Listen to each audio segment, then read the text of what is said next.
목사님이 우리 회계사를 하는데 아주 연봉도 많이 받고 남들한테 아주 귀한 그런 달란트를 사용하는 그런 직업이었는데, 예전에는 특별히 이스라엘 당시에는 이 세리라고 하면 사람들이 좋아했습니까? 싫어했습니까?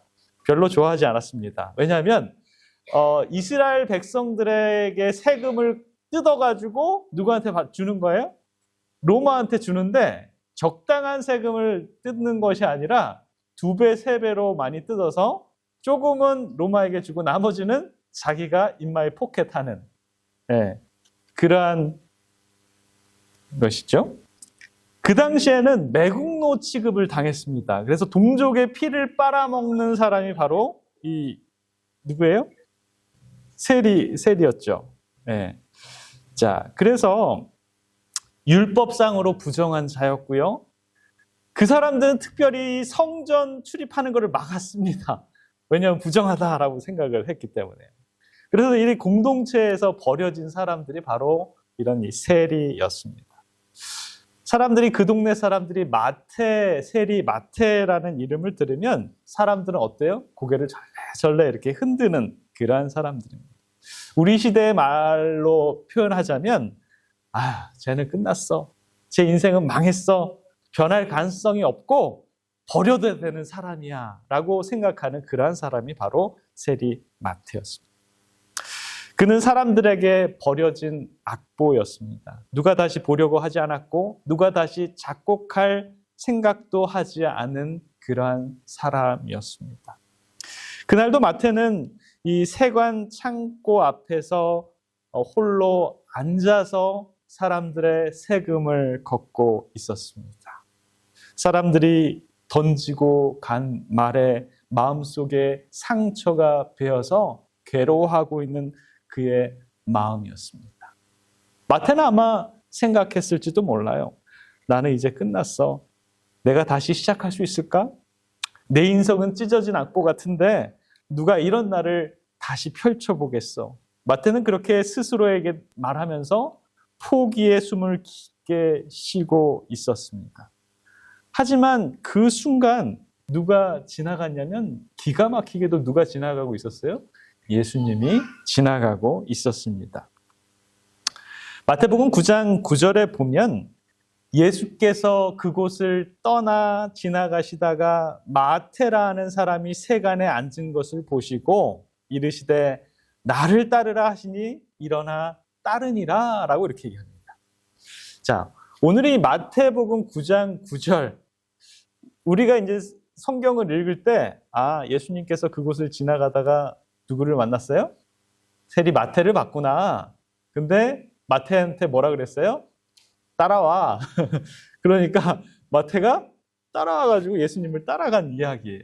정말 우리가 이게 눈으로 성경을 보기에는 이거 뭐 그냥 우연히 지나가다가 예수님이 마태를 만나가지고 마태가 따라간 이야기구나라고 생각할 수 있습니다.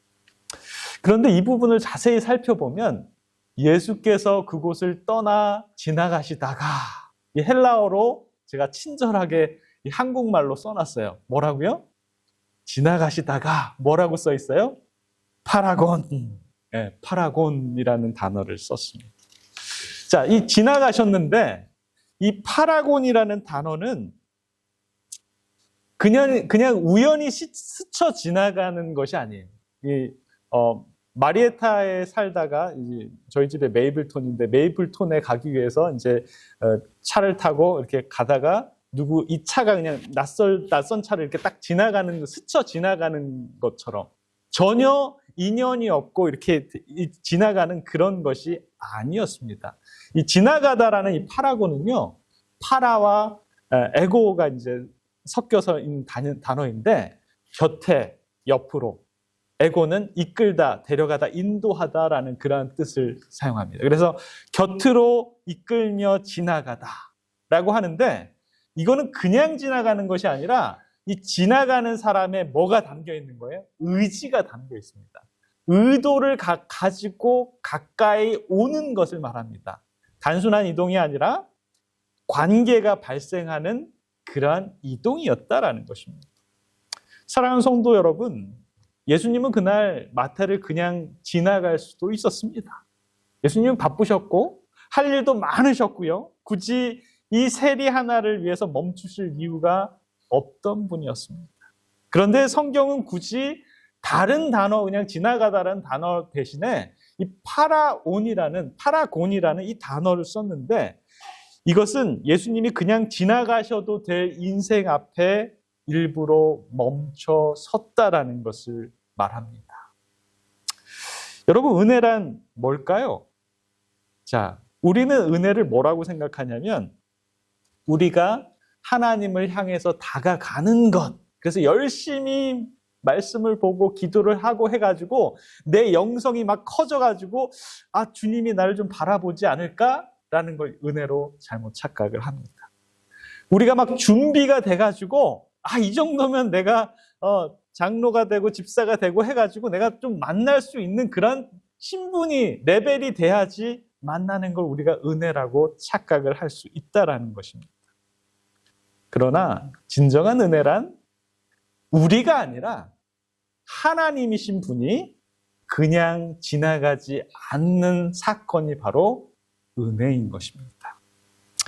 자, 이 은혜는 어쩌면 요한복음 1장 48절에 빌립이 너를 부르기 전에 내가 무화과 나무 아래에 있을 때 본 것, 그것이 바로 이와 같은 맥락의 말이 아닌가라는 생각이 듭니다. 예수님은 그냥 지나가실 수도 있었는데 지나가지 않고 이미 보고 이미 알고 이미 다가오신 분이 바로 예수님이셨습니다.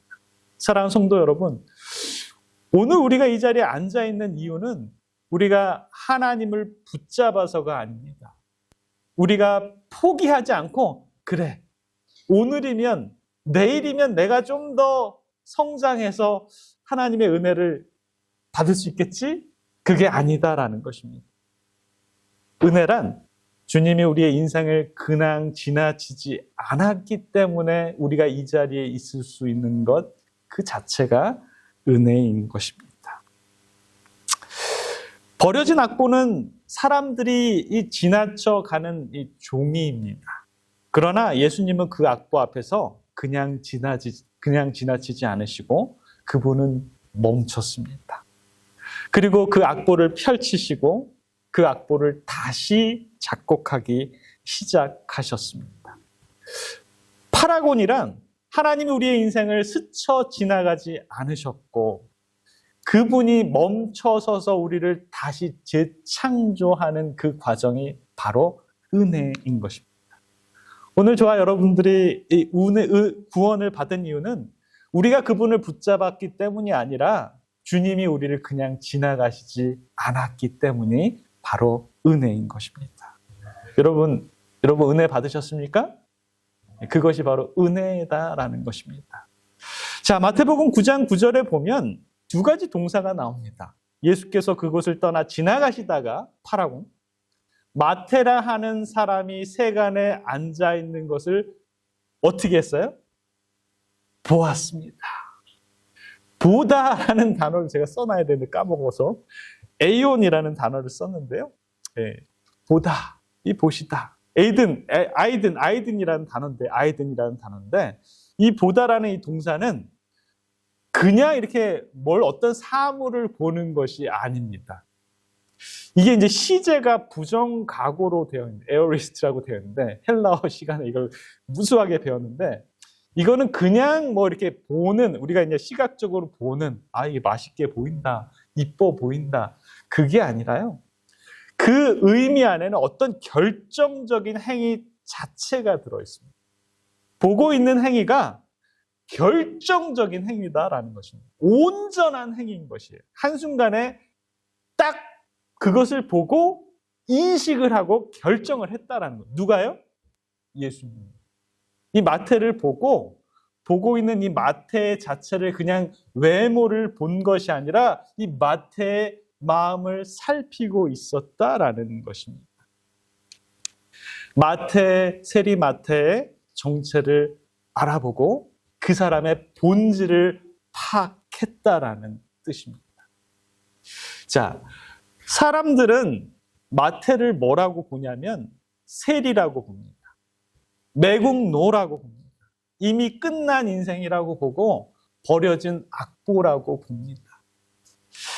그러나 예수님이 이 마태를 보는 그 행위는 뭐냐면 이 마태 안에 숨어져 있는 하나님의 형상을 바라봤고요.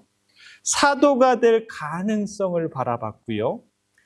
이 사람을 다시 재창조해서 울려질 그 아름다운 음악을 바라본 것입니다. 그래서 그는 나중에 사복음서를 기록하는 성경 기자가 됩니다. 사람들은요, 어떤 사람을 바라볼 때 뭘 붙여요? 레벨을 붙입니다. 레벨. 아, 이 사람은 요 정도. 저 사람은 저 정도. 그래서 이 레벨이 있어요. 그래가지고, 누가 돌아가셨는데 그거 부조해야 되나? 그러면은 그 레벨에 따라서 부조금이 달라져요. 레벨이 다르기 때문에. 그죠? 네. 근데 사람들은 그 사람을 보고 이 레벨을 붙이는데 예수님의 시선은 레벨을 붙이는 것이 아니라 그 사람을 바라보고 그 사람의 미래를 설계합니다. 새로운 음악을 작곡하시는 것이죠. 예수님의 시선은 가능성을 추측하는 시선이 아니라 이 사람을 긍정적으로 바라보는 시선이 아니라 이미 하나님이 넣어두신 것을 인식하고 알아보고 결정하는 시선이었다라는 것입니다. 그래서 이 아이들은 이렇게 우리들에게 들립니다. 마태야, 나는 내가 어떤 사람을 될 수 있다라는 것을 상상하는 게 아니라 이미 내 마음의 안에 있는 것을 보고 있어 라고 이렇게 예수님께서는 말하고 있는 것입니다. 이 죄로 가려진 이 하나님의 형상 안에서 구원을 끌어내는 그 시선이었죠. 사람들의 시선은 이미 벌어진 과거를 평가하는 그런 시선이었다면 예수님은 오지 않는 미래를 그 사람에게 펼쳐진 그 아름다운 음악의 선율을 우리들에게 보여주는 그러한 시선이었다라는 것입니다. 그래서 이 아이온과 이 보시다라는 것을 보면 저와 여러분들이 생각나는 성경 구절이 있어요. 어느 구절이 있어요? 창세기 1장 31절. 하나님이 그 지으신 모든 것을 보시고 보시기에 심히 좋았더라 그랬어요. 똑같은 아이든을 사용했다라는 것입니다. 자, 하나님께서 첫째 날에 뭘 만드시고 둘째 날에 뭘 만드시고 해가지고 여섯째 날까지 누구까지 만들었어요?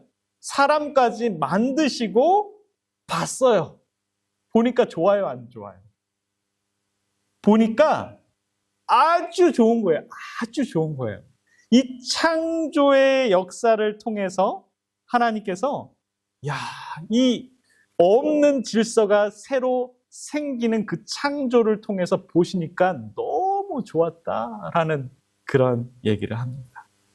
그러나 하나님이신 분이 이 땅에 다시 오셔서 마태를 딱 바라보셨습니다.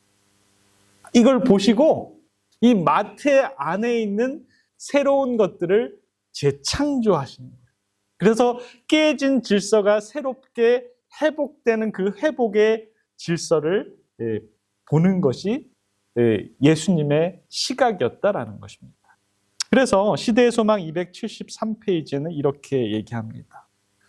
바리새인들은 마태를 그의 직업에 따라 판단하였으나 저와 여러분들은 사람들을 그의 직업과 그의 신분과 그의 성별과 그의 나이에 따라서 판별을 합니다. 그래서 저 사람쯤이면 이런 사람을 만나면 좋겠다 라고 이렇게 생각을 하고요. 저 사람쯤이면 요거 정도 할 수 있을 텐데 라고 이 레벨을 정합니다. 그러나 예수님께서는 이 사람의 마음이 진리를 받아들이기 위해 열려 있는 것을 아셨다. 그 아신 것을 보셨다라는 것입니다. 사람들은 겉에 흙만 봅니다. 직업과 과거와 그의 과거에 어떤 실수를 했는지, 어떤 낙인이 찍혀 있는지, 어떤 소문이 있는지를 봅니다. 그러나 예수님은 그 흙 아래 묻혀 있는 하나님의 형상과 회복될 가능성과 이 구원의 씨앗을 보고 있다라는 것입니다. 마태가 바로 그러한 사람이었습니다. 마태가 바로 하나님께서 그의 모습을 보고 그것을 확인할 수 있는 그러한 사람이었다라는 것입니다. 사랑하는 성도 여러분, 저와 여러분들은 어떻습니까? 저와 여러분들도 가능성이 있습니까? 가능성 있어요, 없어요? 가능해요? 오케이? 계속 갈 수 있을까요? 포기하지 마시기 바랍니다. 우리가 아무리 찢어져도 본래 하나님의 작곡하신 아름다운 흔적이 저와 여러분들에게 남아 있다라는 것입니다. 은혜란 우리가 버린 가능성을 하나님이 다시 보시는 거예요. 그냥 지나치지 않고 우리를 다시 재조명해서 우리 안에 있는 하나님의 형상을 다시 들여다보는 것이 바로 하나님께서 우리를 보시는 것입니다. 그리고 하나님이 보시기만 하는 것이 아니라 저와 여러분들을 찾아오시고 부르시고 일으켜 세워주시는 것이 바로 하나님이십니다. 마태복음 9장 9절에 보면 예수께서 그곳을 떠나 지나가시다가 마태라 하는 사람이 세간에 앉아있는 것을 보시고 이르시되 나를 따르라 하시니 일어나 따르니라 그랬어요. 자, 그냥 지나가다가 보고 따라와라. 얼마나 걸렸을까요, 시간이? 이야, 예수님께서 얼마나 기도를 하시고 이 마태를 딱 눈으로 노려보시고 따라와! 그러니까 딱 따라갑니다. 야, 정말 멋지신 예수님 아닙니까? 아마 이 장면, 이게 영화에 있는 장면을 딱 캡처해가지고 딱 보여주시는 건데 예수님이 딱 지나가시다가 마태를 아주 그의 마음속을 들여다보는 눈으로 아이들은 했어요. 보시니까 마태가 예수님이 손을 탁 내미시고 가자. 그랬더니 예수님, 마태가 딱 따라가는 그 모습입니다. 한마디에 예수님의 한마디에 마태의 심장이 떨렸을 것 같아요. 지금 나를 부르신 건가? 지금 이 모습 그대로인 나를 주님, 저는 준비도 안 되고 자격도 없고 사람들에게 버려진 존재인데 정말 저를 부르시는 겁니까? 마태는 자신도 모르게 눈을 들었습니다. 그때 예수님의 눈빛이 이렇게 말하고 있는 것처럼 들렸을 거예요. 마태야, 나는 너가 예전에 어떤 모습인지가 중요한 것이 아니라 앞으로 너가 어떤 모습이 될 수 있는지를 안다라는 눈빛으로 보고 계셨을 것입니다. 예수님께서는 마태에게 너 먼저 그거 정리해야 돼. 그 사람들한테 돈 받은 거 그거 다 토해내야 돼. 구약 성경 보면 4배씩 갚아야 돼. 그리고 너 회개해야 돼. 그리고 너 삶이 바뀌어야 돼. 이렇게 말씀하지 않으셨습니다. 왜냐하면 예수님은 이 마태 안에 있는 이미 그의 마음속에 안에 있는 음표를 보고 계셨습니다. 겉은 찢어지고 얼룩지고 그랬지만 예수님 안에서는 그의 내면 속에 있는 하나님의 선율을 들을 수 있었습니다. 사랑하는 성도 여러분, 저와 여러분들이 우리가 이 땅에 살아갑니다. 2025년을 살아가면서 2026년을 이제 넘어가는데요. 저와 여러분들도 이 예수님과 같은 그런 이 넉넉한 은혜의 마음이 좀 필요하지 않을까요? 저와 여러분들도 사람들을 그냥 보이는 대로 이 레벨을 정해가지고 딱 딱지를 붙여서 이 사람은 어떤 사람, 이 사람은 과거에 뭐 했지? 이거는 어땠지? 그걸 보는 것이 아니라 예수님처럼 그 사람 안에 있는 하나님의 선율을 들을 수 있는 그런 사람이 될 수 있었으면 좋겠습니다. 2026년도 우리 모든 마리에타 믿음의 성도님들은 저와 여러분들 안에 들어있는 우리 마음 안에 있는 하나님의 그 선율을 들을 수 있는 그 아름다운 귀가, 그 아름다운 눈이 우리들의 발걸음이 되길 간절히 기원합니다. 마태는 예수님을 자기의 집으로 초대를 합니다. 그리고 그 집은 은혜의 음악이 울려 퍼지는 하나님의 연주 현장이 됩니다. 세리와 죄인들이 모이고 예수님이 그들과 함께 웃고 떠들고 앉아 있었고 먹으셨습니다. 종교 지도자들은 이해하지 못했어요. 어떻게 그들과 함께 식사를 할 수 있지? 라고 생각을 합니다. 그러나 예수님은 대답하십니다. 나는 의인을 부르러 온 것이 아니라 죄인을 부르러 왔노라 라고 이렇게 얘기를 하시죠. 이 말씀은 나는 버려진 악보를 찾아서 그 악보를 새로 구성해서 정말 아름다운 선율을 만들 거야 라는 우리 예수님의 마음이 들어있는 것이죠. 어느 날 이 국제 경매에 망가진 피아노 바이올린 한 대가 출품이 되었습니다. 줄은 끊어지고 요 바이올린인데 요 바이올린이 이게 이제 타이타닉 호에서 발견된 바이올린이래요. 놀랍죠? 이게 얼마에 팔렸을까요? 15만 8천 불에 팔렸습니다. 15만 8천 불에. 예, 줄은 끊어지고 몸은 이게 패였어요. 그리고 색은 바랬고 사람들이 보기에 아주 무가치한 이 바이올린과 쓰리개와 다름이 없었습니다. 경매는 1불부터 시작됐습니다. 아무도 손들지 않았습니다. 그때 한 노련한 바이올리니스트가 조용히 앞으로 나오더니 그 악기를 들고 줄을 조이고 잡고 자세를 잡더니 연주를 하기 시작했습니다. 이야, 이 수백 년 된 바이올린, 이 허름한 바이올린 속에서 울려 퍼지는 그 선율이 얼마나 아름답던지 사람들이 막 숨을 죽이고 그 소리를 들었습니다. 사람들이 손들어요. 500불, 800불, 1000불, 만불, 2만불 하더니 15만 8천 불에 낙찰이 됐어요. 야, 사람들이 그게 15만 8천 불에 낙찰이 되는 순간 막 소리를 지르고 환호성을 질렀습니다. 그리고 사람들은 물었어요. 그 피아니스트에게 물었습니다. 아니, 어떻게 이 바이올린이 갑자기 1불도 안 한 그 가격이 이렇게 올라갈 수가 있습니까? 라고 물었더니 바이올리니스트가 이렇게 대답을 합니다. 문제는 이 바이올린이 문제가 아니라 그 바이올린이 누구의 손에 달려 있는가가 문제입니다. 바이올린이 혼자서 스스로 고칠 수 없듯이 우리는 스스로 구원할 수가 없습니다. 악기의 가치는 그 자체가 아니라 그 악기가 누구의 손에 들려 있느냐에 따라서 결정이 됩니다. 혹시 여러분 마음속에 이런 소리가 들리지 않습니까? 아, 나는 왜 이렇게 찢겨졌을까? 아, 왜 나는 다시 노래하지 못할까? 정말 나도 하나님께서 다시 쓰실 수가 있을까?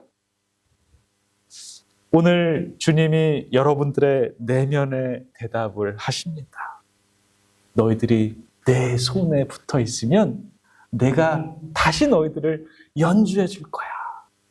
여러분, 좋지 않습니까? 기쁘지 않습니까? 저와 여러분들도 다시 노래가 할 수 있을까요? 우리의 인생이 가치 있는 이유는 우리가 깨끗해서가 아닙니다. 우리의 삶에 흠이 없어서가 아닙니다. 우리의 과거 때문이 아닙니다. 단지 우리가 가치 있는 것은 저와 여러분들이 하나님의 손에 아직도 여전히 붙들려 있기 때문입니다. 버려진 악보와 같은 이 마태도 찢겨진 악기 같은 우리도 하나님의 손에 들리면 정말 아름다운 하늘 교향곡이 될 수 있습니다. 예수님은 마태에게 얘기하셨어요. 딱 쳐다보고 따라와! 가자! 이렇게 얘기하신 것처럼 저와 여러분들에게도 이렇게 얘기하십니다. 내가 너희의 인생을 다시 작곡하겠다. 우리 예수님과 같이 먹고 마시고 그분과 함께 동행하지 않으시겠습니까? 이 은혜가 모든 우리 성도님들의 마음속에 새로운 선율처럼 울려 퍼지기를 바라면서 말씀을 마치겠습니다.